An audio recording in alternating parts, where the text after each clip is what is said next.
The bullet that shattered the front window of Jerry's diner didn't just break the glass, it shattered a secret worth $40 billion. One moment, Sage Morgan was pouring lukewarm coffee for a homeless man shivering in the corner. The next, she was the only thing standing between him and a semi-automatic weapon. She thought she was saving a beggar. She didn't know she was saving the owner of the city, but the real terror wasn't the shooting. It was what happened the next morning. When 4 armored SUVs blocked the street and men in black tactical gear marched toward her cafe, Sage didn't think she was being rewarded. She thought she was being hunted. This is the story of how a single act of kindness started a war. Rain in Seattle didn't wash things clean, it just made the grime slicker. It was a Tuesday night, the kind of night that felt heavy in your bones, and inside the Rusty Spoon, the air smelled of stale grease, burnt onions, and hopelessness. Sage Morgan wiped down the counter for the 10th time that hour. The rag was grey, much like her mood. At 24, Sage carried the exhaustion of someone twice her age. Her blonde hair was pulled back in a fraying ponytail, and her uniform, a pale blue dress that had seen better decades, hung loosely on her thin frame.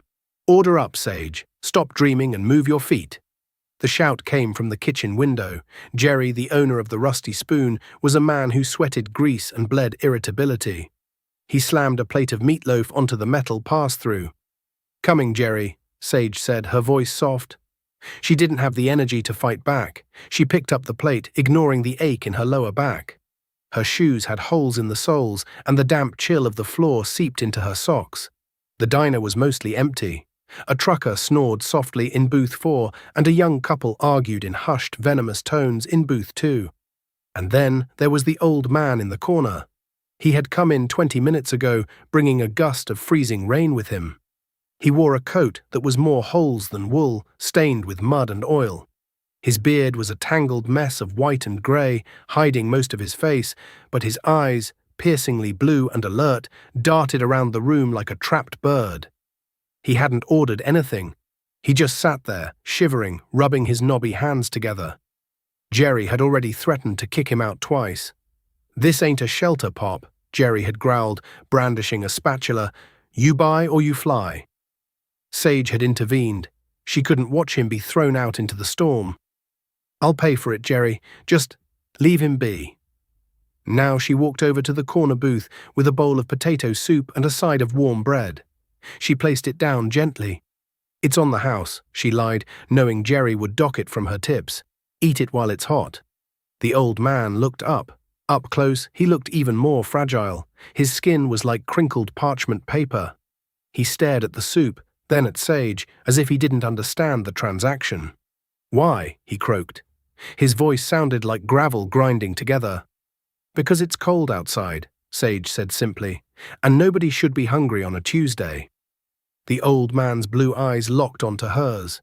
For a second, the fog of age and poverty seemed to clear, revealing a sharp, calculating intelligence that unnerved her. "You have a kind heart, girl. That's a dangerous thing to have in this city." "Kindness doesn't cost much," Sage said, forcing a smile. "It costs everything," he whispered. He picked up the spoon, his hand trembling. "My name is Abram. I'm Sage." "Sage," he repeated, testing the weight of the name. "Thank you."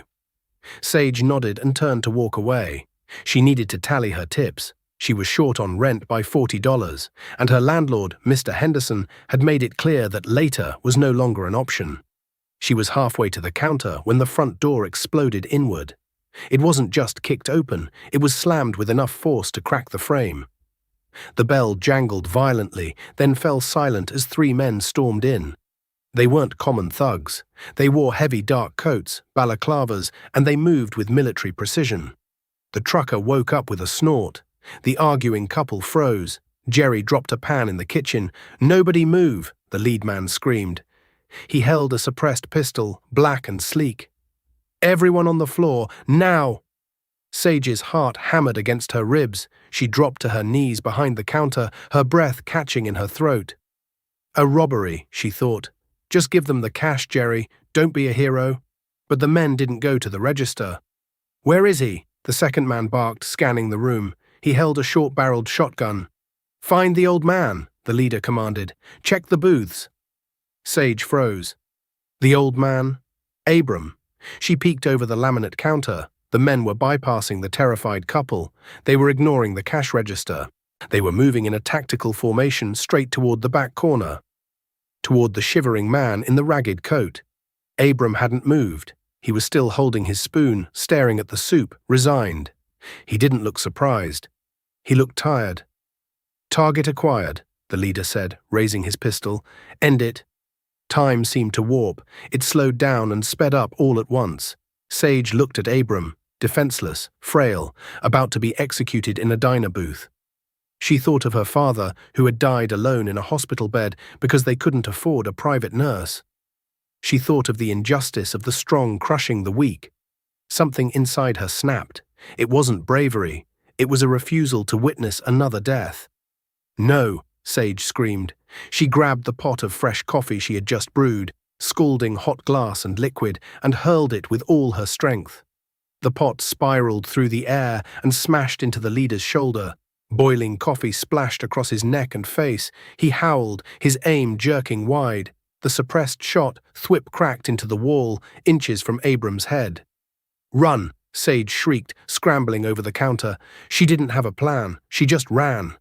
She threw herself toward the corner booth, sliding across the linoleum floor just as the second gunman racked the shotgun. Abram looked up, his eyes wide. "Girl, get back!" Sage didn't listen. She dove, tackling the old man, shoving him down onto the bench seat and covering his body with her own. Boom! The shotgun blast decimated the top of the booth, sending a shower of wood splinters, foam, and vinyl raining down on Sage's back. Her ears rang, dust filled the air. "Kill them both!" the burned leader screamed, clutching his face. Sage curled tighter around Abram. She could feel his heart beating. Slow, steady, unlike her own rapid pulse. She squeezed her eyes shut, waiting for the final darkness. Then sirens, not the distant wail of a patrol car, but the immediate deafening chirps of police interceptors right outside. Blue and red lights flooded the diner, blinding in their intensity. "Police, drop it! Drop it now!" The gunmen panicked. The tactical precision dissolved into chaos. They scrambled toward the back exit, firing wild shots toward the kitchen as they fled. Jerry screamed something unintelligible. Sage didn't move. She stayed draped over Abram, shielding him from the debris, the noise, and the fear. She stayed there until a police officer physically pulled her up. "It's okay, Mum. They're gone," the officer said, his voice sounding underwater. Sage stumbled back, her uniform covered in dust and coffee stains. She looked down at Abram. He was sitting up, brushing wood chips off his ragged coat. He wasn't shaking anymore. He stood up, looking at the destruction around him. Then he looked at Sage. He reached out and touched her arm. His grip was surprisingly strong. "You shouldn't have done that, Sage," he said quietly. "But I will never forget that you did." Before she could answer, the paramedics swarmed in, pushing her toward an ambulance to check for shock. When she looked back, the old man was gone. The next morning, the sun rose, but it didn't make anything brighter. Sage sat on the edge of her mattress, staring at the wall. Her apartment was a closet-sized studio in the worst part of the district. The paint was peeling, and the radiator hissed like a dying snake. She hadn't slept. Every time she closed her eyes, she saw the black barrel of the gun. She felt the heat of the explosion. Her phone had been buzzing all morning. Not from reporters, nobody cared about a diner shootout in this neighborhood, but from Jerry. She finally picked up. "Don't bother coming in." Jerry's voice was slurred, likely from a night of drinking away the stress. "Jerry, Place is a wreck, Sage. Police tape everywhere, insurance investigators crawling up my back. They said the damage is structural. That shotgun took out a support beam." "I'm sorry, Jerry." "Sorry? You threw hot coffee on a man with a gun. You escalated the situation. My insurance premium is going to skyrocket because of your heroics." "You're a liability, Sage. You're fired." The line went dead. Sage lowered the phone. She wasn't surprised, but the blow was physical. She felt the air leave her lungs. Fired. She looked at the table where her bills were stacked. Rent, overdue, electricity, final notice, medical debt from her late father, $12,000 outstanding. She had $12 in her pocket. "Okay," she whispered to the empty room. "Okay, I just need a new job. Today." She dressed in her only clean outfit, a pair of jeans and a grey sweater that had a small hole in the elbow. She brushed her hair, trying to look presentable. She couldn't look like a victim. She had to look employable. She walked back toward the rusty spoon, not to beg for her job back, but to collect her final tips that she had left in the jar during the chaos. It might only be $20, but $20 was food for a week if she bought rice and beans. The street leading to the diner was usually quiet, populated only by stray cats and the occasional delivery truck. But as Sage turned the corner onto 5th Street, she stopped dead. The street was blocked.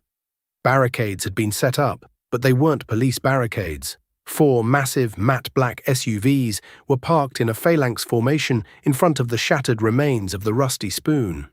They were armored vehicles, rhinos, the kind used by heads of state or warlords. Their windows were tinted so dark they looked like voids. A crowd had gathered behind the caution tape. People were whispering, pointing. "Is it a drug bust?" someone asked. "No, look at the plates. Private security. That's high-end stuff." Sage felt a knot of fear tighten in her stomach. The gunmen, she thought. They came back to finish the job. She turned to run, but a voice cut through the air. "Miss Morgan." It was amplified, coming from a speaker on one of the SUVs. Sage froze. Every muscle in her body locked up.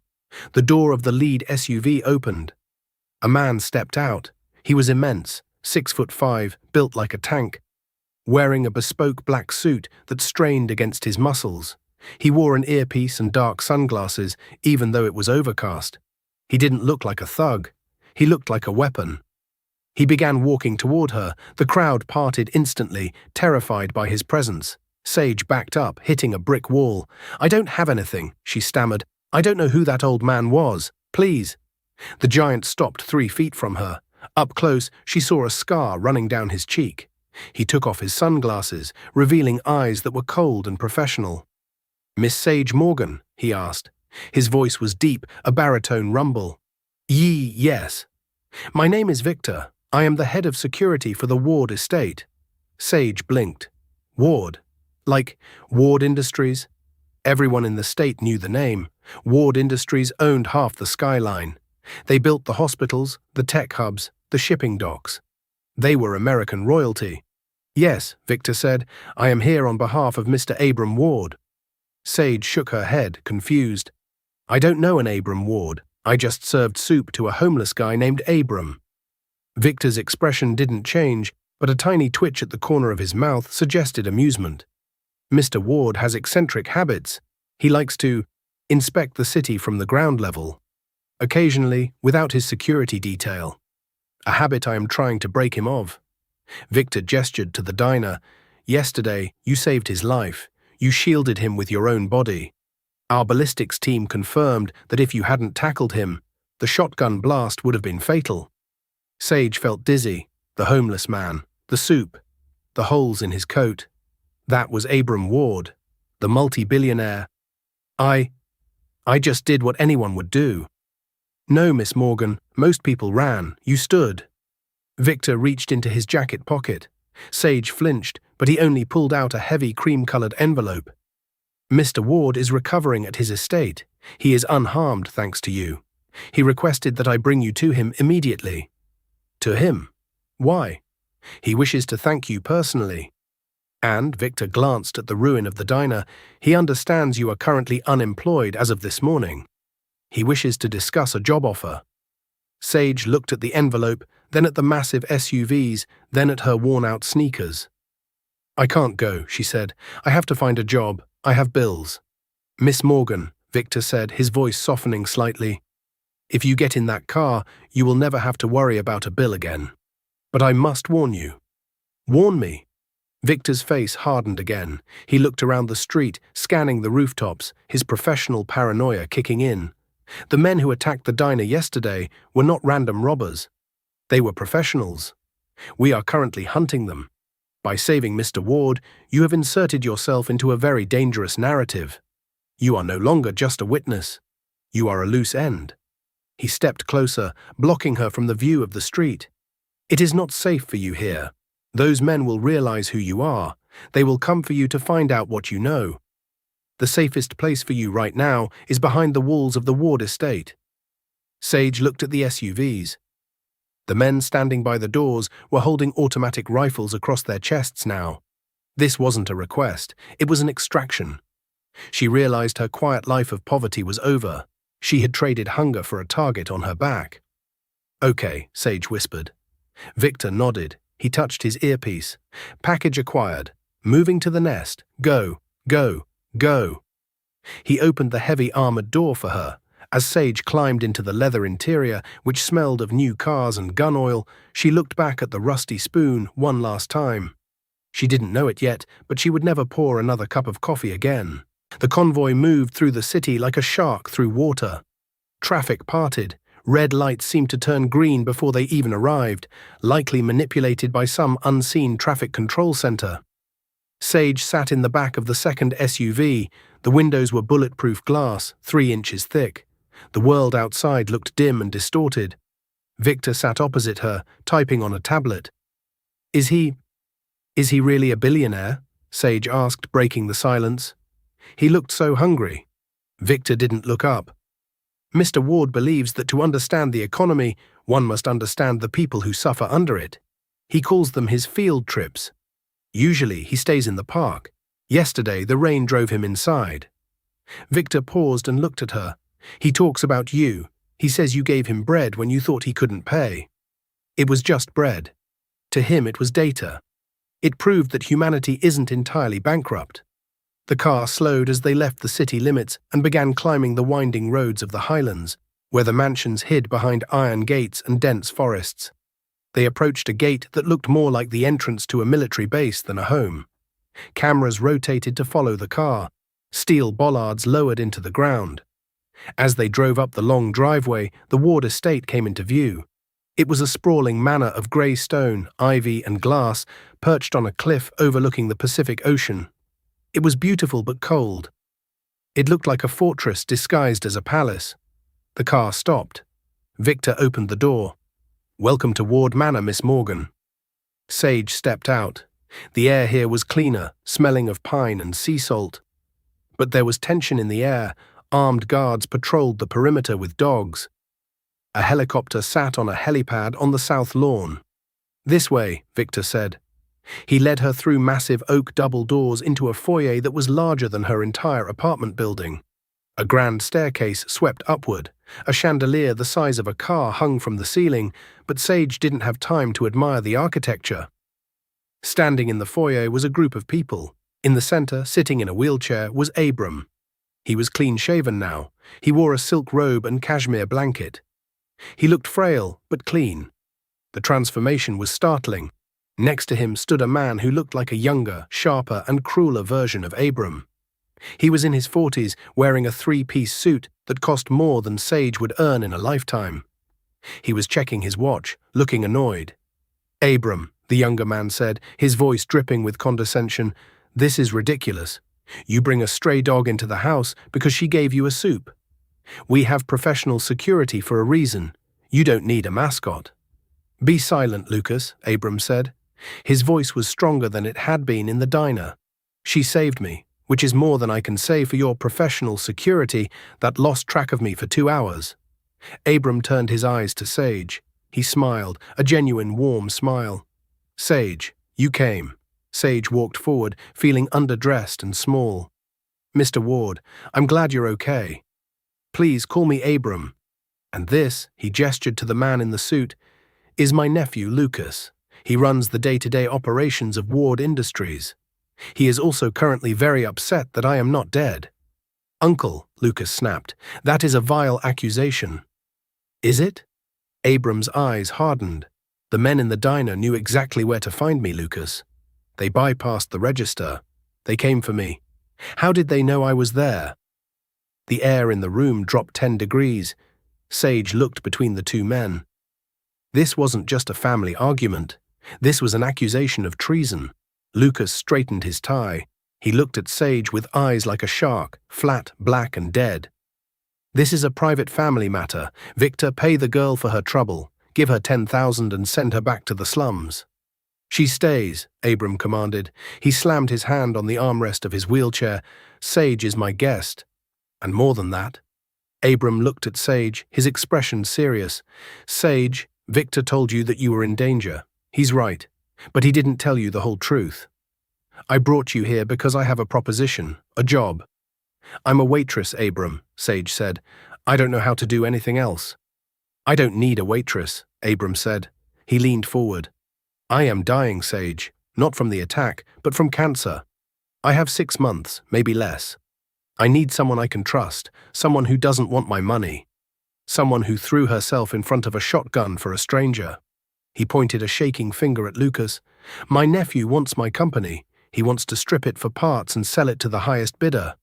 If I die without a specific will, he gets everything.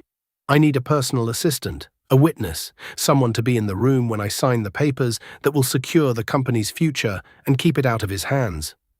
"You want me to be your assistant?" "I want you to be my shield," Abram said. "Again, you will be paid $20,000 a month. You will live here. You will have Victor's protection." Lucas let out a cold, sharp laugh. "You're hiring a waitress to thwart me. This is dementia, Uncle. Pure dementia. I will have the board declare you incompetent." Lucas stepped closer to Sage. He smelled of expensive cologne and malice. He leaned down, whispering so only she could hear. "Take the 10,000 and leave, girl. If you stay, you aren't just an employee. You're an enemy combatant.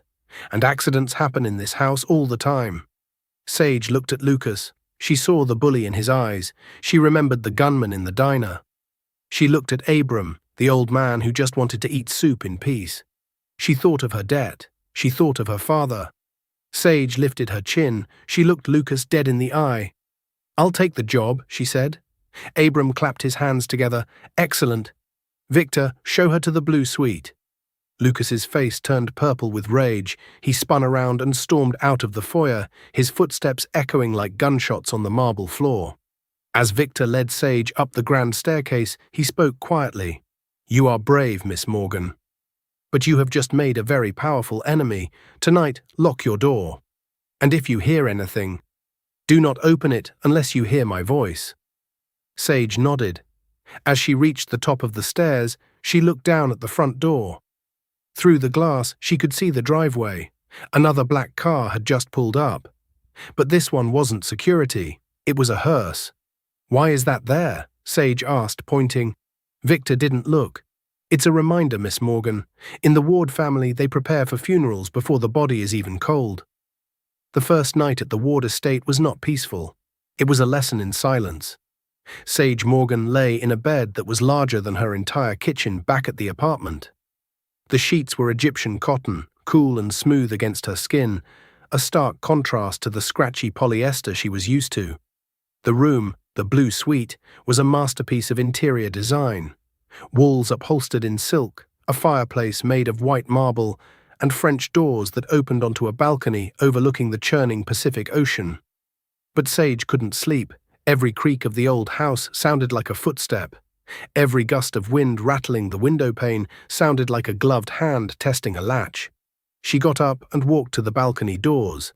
The moonlight turned the ocean into a sheet of hammered silver. Below, on the lawn, she saw the red glow of a cigarette. A guard was patrolling.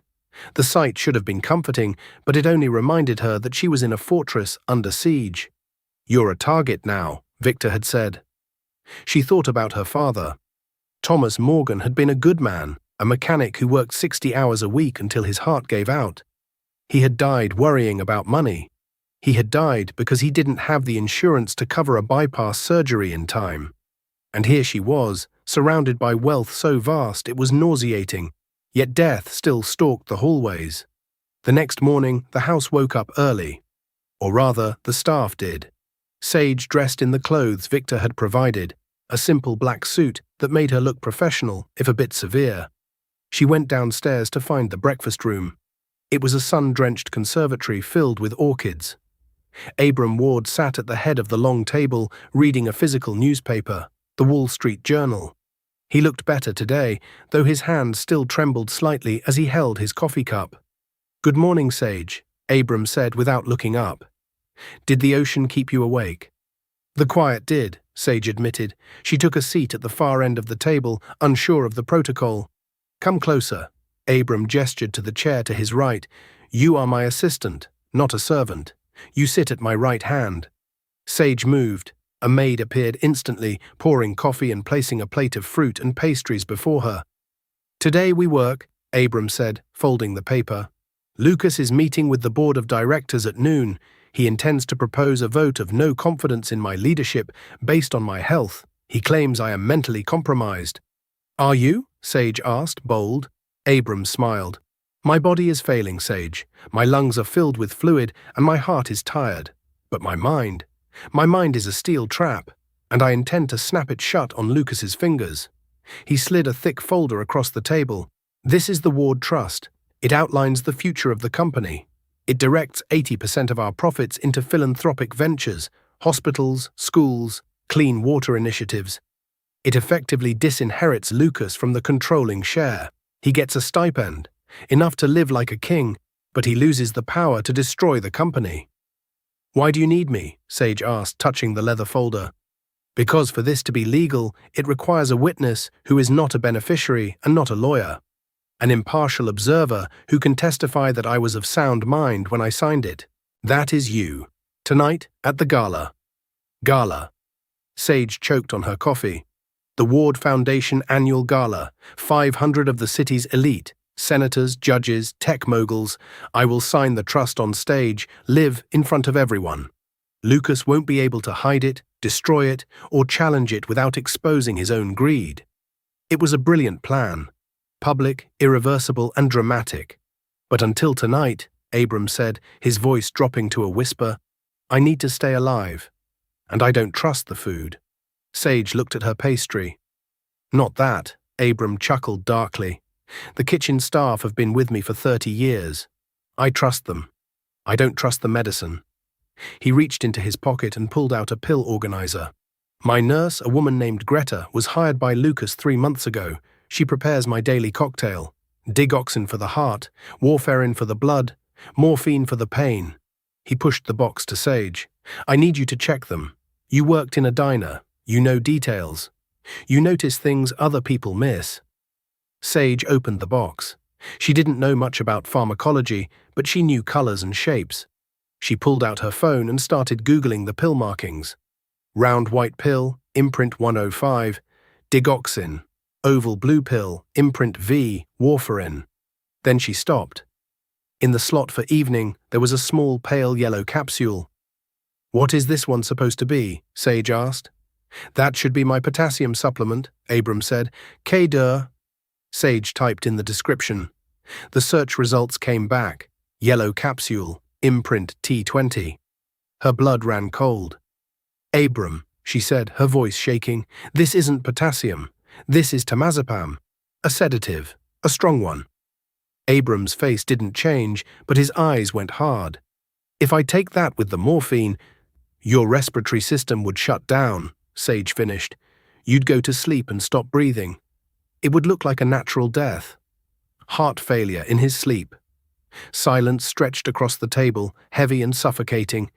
He's trying to kill me before the gala, Abram said softly. He knows. Somehow he knows about the trust. Just then, the double doors swung open. Lucas strode in, looking like a model from a GQ cover. He wore a navy suit, his hair perfectly coiffed. He was smiling, but it didn't reach his eyes. Good morning, Uncle. And Sage, was it? Lucas breezed past them, grabbing a green apple from the bowl. Ready for the big night? I heard you're making a speech. I am, Abram said, closing the pill box and sliding it into his pocket. A very important one. Well, break a leg, Lucas said. He took a bite of the apple, the crunch echoing loudly. Oh, by the way, Sage, the police are downstairs. Detective Miller, he wants to ask you some questions about the diner shooting. Routine stuff, I'm sure. Sage looked at Abram. Abram nodded slightly. Go. Sage stood up. I'll go talk to him. As she walked past Lucas, he leaned in, lowering his voice so only she could hear. You're out of your depth, Waitress.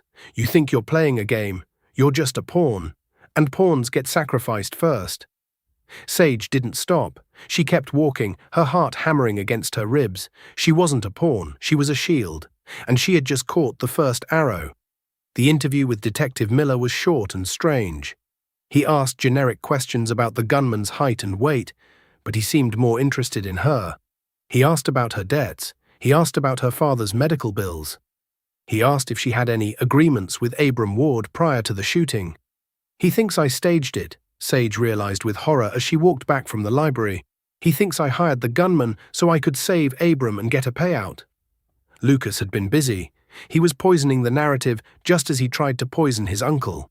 The rest of the day was a blur of preparation. The estate transformed, catering trucks arrived, security teams swept the grounds with dogs. A stage was erected in the grand ballroom. Sage stuck to Abram like a shadow. She watched him drink only from sealed water bottles. She watched Greta, the nurse, with hawk-like intensity. When Greta came to administer the afternoon dose, Sage intervened. "I'll take those," Sage said, intercepting the tray. "Excuse me?" Greta bristled. She was a severe woman with tight grey hair. "I am a registered nurse. You are a waitress." "And I am Mr. Ward's personal assistant," Sage said, dumping the pills into her hand. She pretended to inspect them, swapping the tainted sedative for a vitamin she had swiped from the kitchen pantry earlier. "Mr. Ward prefers I handle the handoff." "Thank you, Greta." Greta glared, her face flushing red, but she turned and marched away. She made a phone call immediately after leaving the room. Sage noted the time, 2:14 p.m. By 6 p.m., the guests began to arrive. The Ward Gala was a sea of diamonds, velvet, and black ties. The ballroom smelled of expensive perfume and champagne. A string quartet played Mozart in the corner. Sage stood backstage with Abram. He was in his wheelchair, dressed in a tuxedo, looking frail but determined. The thick leather folder sat on his lap. "Are you ready?" Sage asked. "I have been ready for 10 years, Abram said. "Tonight the vultures starve." Victor approached them. He was wearing a tuxedo, but the bulge of a shoulder holster was visible if you knew where to look. "Perimeter is secure, sir. We have 4 men at every exit. Metal detectors at the front. No one gets in with so much as a nail file." "Good," Abram said. "Wheel me out, Sage." The curtain rose, the spotlight hit them. The applause was polite, restrained. These people were here to see if the rumors were true, if Abram Ward was dying. Abram took the microphone. His voice was weak at first, amplified by the speakers, but it grew stronger. "Welcome, friends and enemies," Abram said, earning a ripple of nervous laughter. "You all wonder about the future of Ward Industries. You wonder who will hold the keys to the kingdom when I am gone." In the front row, Lucas sat with a glass of scotch, staring up at the stage with a look of pure hatred. "I have decided," Abram continued, "that the future does not belong to one man. It belongs to the city." He opened the folder. "I am signing the Ward Trust into effect immediately. This document transfers ownership." Click. The sound was distinct. It wasn't a gun, it was the sound of the main breaker tripping. The ballroom plunged into darkness. Screams erupted. The string quartet stopped with a screech. "Victor!" Abram shouted. "Stay down!" Victor's voice roared from the darkness. "Secure the target." Panic ensued. 500 wealthy guests stampeded toward the exits. Glasses shattered, tables overturned. In the pitch black, Sage felt a hand grab her arm. It wasn't Abram. It was rough, gloved and strong. "We have the girl," a voice whispered into a radio.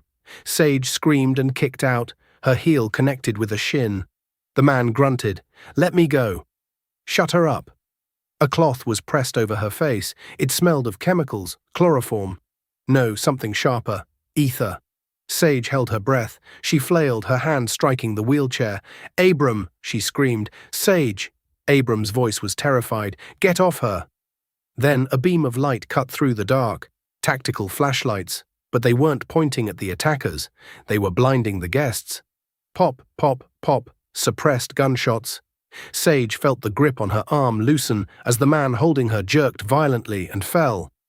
"Victor!" she gasped. "Move!" Victor's voice was right beside her. He had night vision goggles on. He grabbed the handles of Abram's wheelchair with one hand and Sage's wrist with the other. "We are compromised. They're inside the perimeter." Who? Mercenaries, the guards at the gate. They didn't fight. They opened the doors. Betrayal. Lucas had bought the security team, or at least some of them. Victor dragged them off the stage, through the heavy velvet curtains, and into the service corridor behind the ballroom. The emergency lights flickered on, bathing the hallway in a sickly red glow. "We need to get to the panic room," Victor said, reloading his pistol. "It's in the basement wine cellar." They ran. Sage pushed the wheelchair, while Victor took point, sweeping the corners with his weapon. They reached the kitchen. It was empty. Pot of soup was still boiling on the stoves, abandoned by the fleeing chefs. "Through here," Victor pointed to the service elevator. He pressed the button. Nothing happened. "Power is cut to the lifts," Victor cursed. "We have to take the stairs." "Can he walk?" Sage looked at Abram. He was pale, clutching his chest. I can try," Abram wheezed. "No," Sage said. "It's 4 flights down. He'll never make it." "We have no choice," Victor said. Suddenly the kitchen doors burst open. 3 men in tactical gear entered. They weren't wearing masks this time. They didn't care about witnesses. "Contact front," Victor yelled. He opened fire. The deafening roar of the gunshots in the tiled kitchen was unbearable. 2 of the men dove behind a stainless steel counter.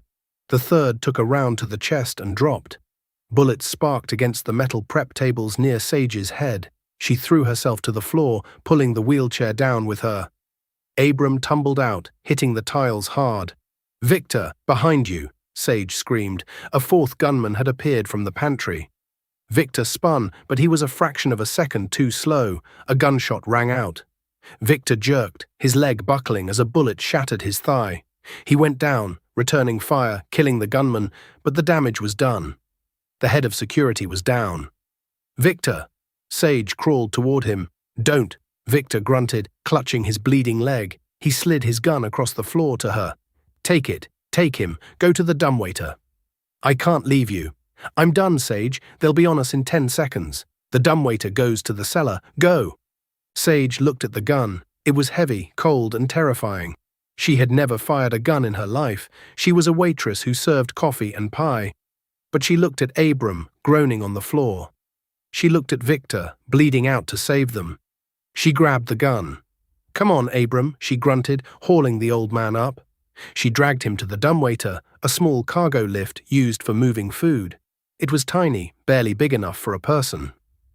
"Get in," she ordered. "Sage, there isn't room for both of us," Abram whispered, tears in his eyes. "I know," Sage said. She shoved him inside. "Go to the cellar, lock the door from the inside." "What about you?" "I'm the decoy," she said. She slammed the metal gate of the dumbwaiter shut and hit the down button. The motor whirred, and Abram descended into the darkness, safe. Sage stood alone in the red-lit kitchen. She heard the boots of the remaining mercenaries crunching on the broken glass. They were coming around the counter. She gripped the gun with both hands, her knuckles white. She remembered what the old man had said in the diner: "Kindness costs everything." "Hey!" she screamed at the approaching shadows. "I'm over here." She didn't wait for them to see her. She turned and ran through the opposite door, leading them away from the dumbwaiter, away from Abram, and straight into the labyrinth of the East Wing. She was running for her life, and for the first time, she wasn't just surviving. She was fighting back.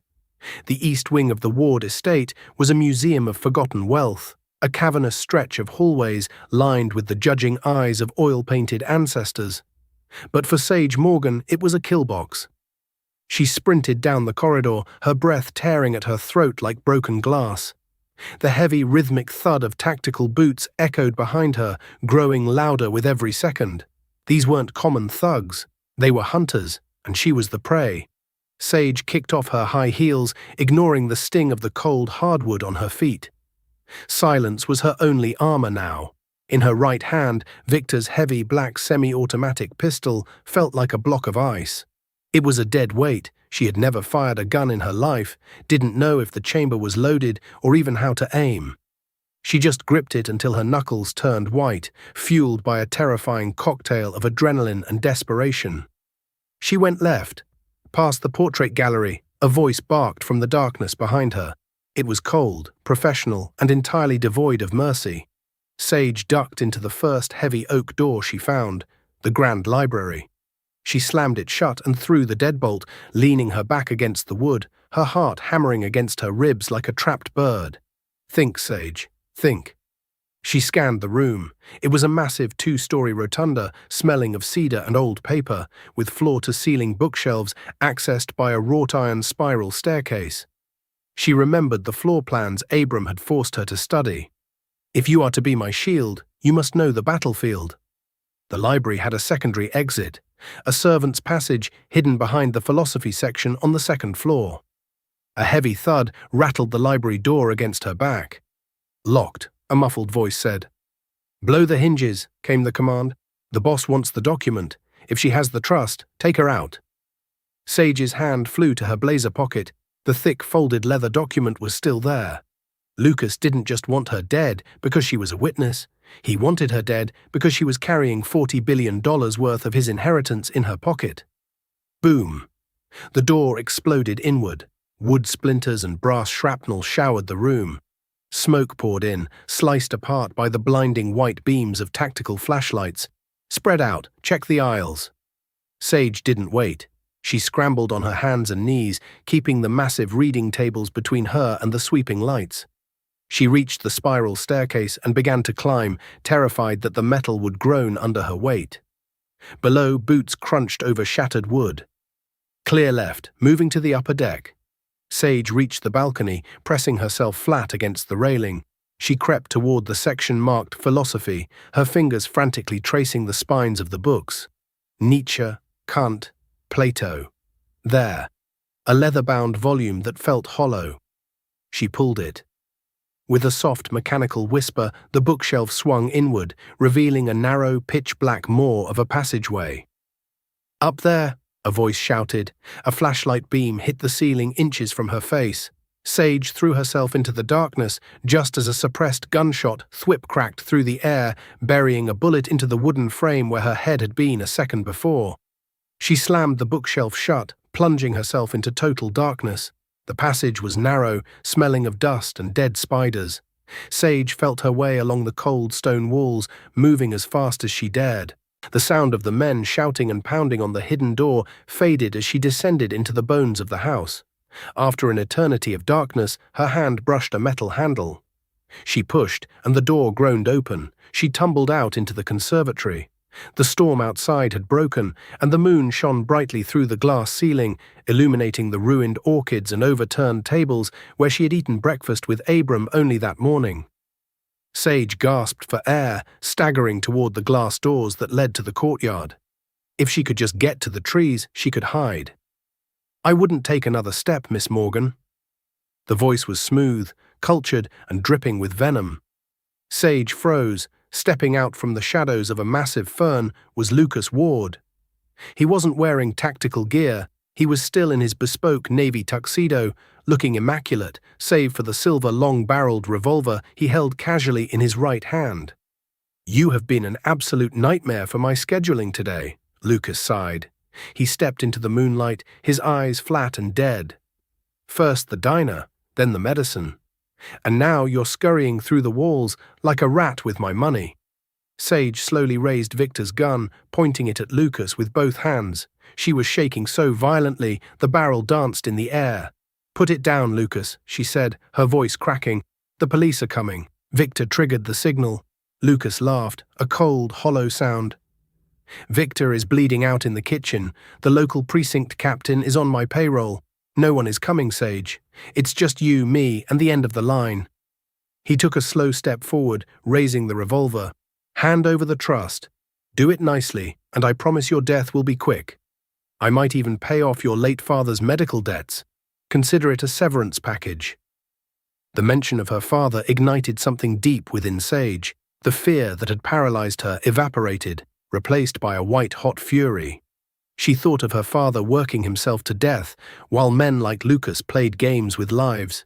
She thought of Abram, a kind man treated like an obstacle.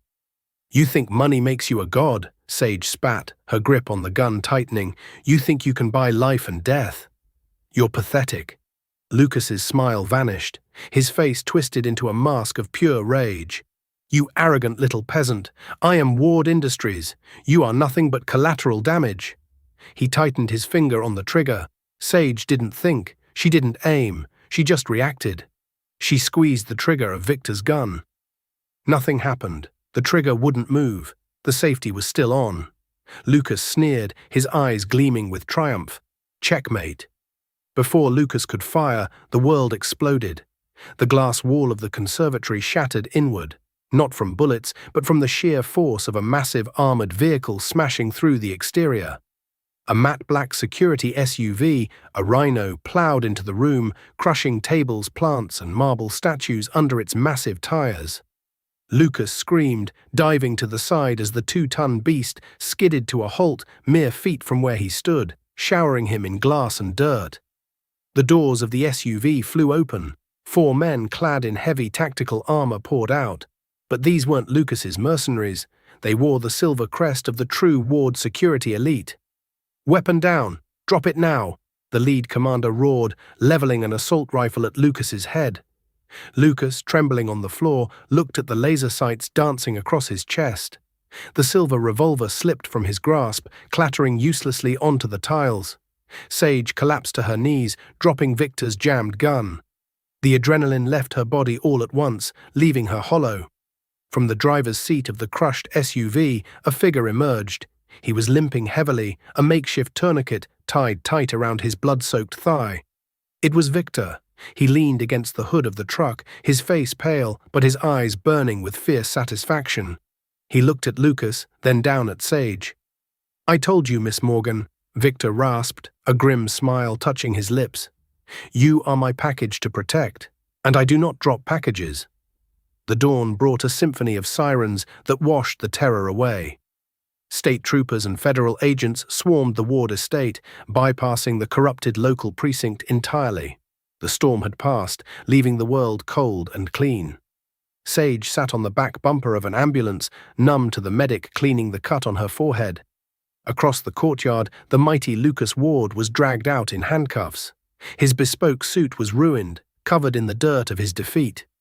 He screamed threats of lawsuits, but his voice was drowned out by the news helicopter circling overhead. The heir to the kingdom looked remarkably small as he was shoved into the back of a squad car. "Miss Morgan," Sage looked up. Abram was being wheeled toward her, flanked by agents. He looked ashen, an oxygen tube under his nose, but his blue eyes were alive.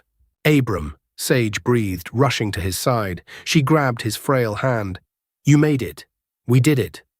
"No, Sage," Abram corrected, his voice weak but firm. "You did it. You saved the trust." He gestured to a man standing in the shadows, Mr. Sterling, his lead counsel. Sterling stepped forward with a titanium briefcase.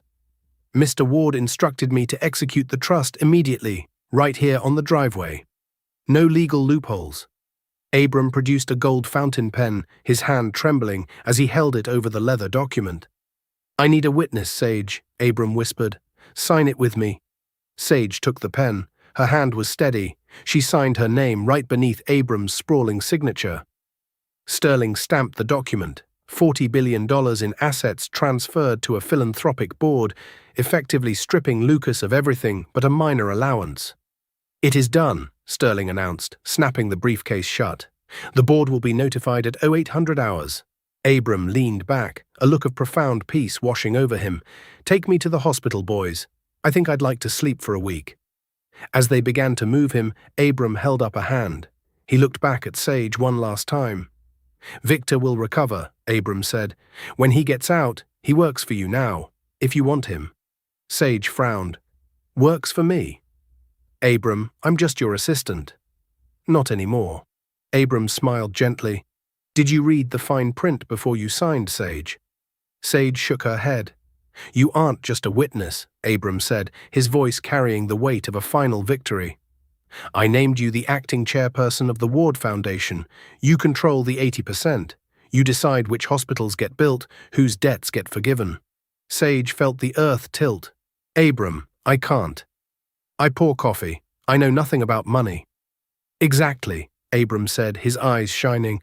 "I don't need a Wall Street shark running my charity. I need someone who knows what it means to be hungry. I need a shield." The paramedics loaded him into the transport.